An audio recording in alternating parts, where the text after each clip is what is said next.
বন্ধুরা চলে এলাম নতুন একটা ভিডিও নিয়ে। আশা করি সবাই ভালোই আছো। আমিও ভালো আছি তোমাদের উৎসাহ এবং অনুপ্রেরণায়। আজ আমি তোমাদের সাথে শেয়ার করব আমার ছোটোবেলার একটা পছন্দের কবিতা। কবিতাটা একা আমার পছন্দ না, আশা করি তোমাদের অনেকেরই পছন্দ হবে। তাহলে দেরি না করে শুরু করি আজকের কবিতা। কবিতার নাম আমরা ঘাসের ছোট ছোট ফুল, কবি জ্যোতিরিন্দ্র মৈত্র।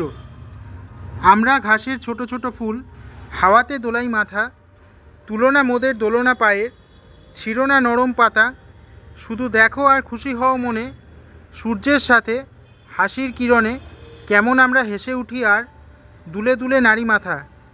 ধরার বুকে স্নেহকণাগুলি ঘাস হয়ে ফুটে ওঠে, মোরা তারই লাল নীল সাদা হাসি, রূপকথা আর নীল আকাশের বাসি, শুনি আর দুলি শান্ত বাতাসে যখন তারারা ফোটে। বন্ধুরা, কবিতাটা আমি ক্লাস 4-এ পড়েছিলাম, কিন্তু এত ভালো লেগেছে যে কবিতাটা এখনও আমার মনে আছে। আমি এটাই তোমাদের সাথে শেয়ার করলাম। তোমরা কারা কারা এই ধরনের কবিতা শোনা পছন্দ করো এবং তোমাদের নিজেদের ছোটোবেলা কোন কবিতাটা পছন্দ ছিল সেটা কিন্তু কমেন্ট করতে ভুলো না। আমার চ্যানেলে পশু পাখি, গল্প, কবিতা এবং খাওয়া দাওয়ার ওপরে কিছু ভিডিও দেওয়া রয়েছে। তোমরা যারা দেখেছো আশা করি ভালো লেগেছে, আর যারা দেখোনি তারা চ্যানেলে ঢুকে দেখে নিও, আশা করি তোমাদেরও ভালো লাগবে। তোমরা অনেকেই আমার চ্যানেলটা সাবস্ক্রাইব করেছো, যারা সাবস্ক্রাইব করেছো তাদের জানি অসংখ্য ধন্যবাদ। আর যারা এখনও সাবস্ক্রাইব করোনি তারা এই ধরনের ভিডিওগুলো নোটিফিকেশন পাওয়ার জন্য চ্যানেলটা অবশ্যই সাবস্ক্রাইব করে রাখো। Subscribe now and press the bell icon, never miss an update.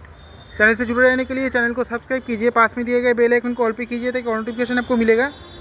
বন্ধুরা, আমি আজ আসি, সবাই সুস্থ থেকো, ভালো থেকো। চ্যানেলটা সাবস্ক্রাইব করে বেল আইকনে ক্লিক করে আমার সাথেই থেকো।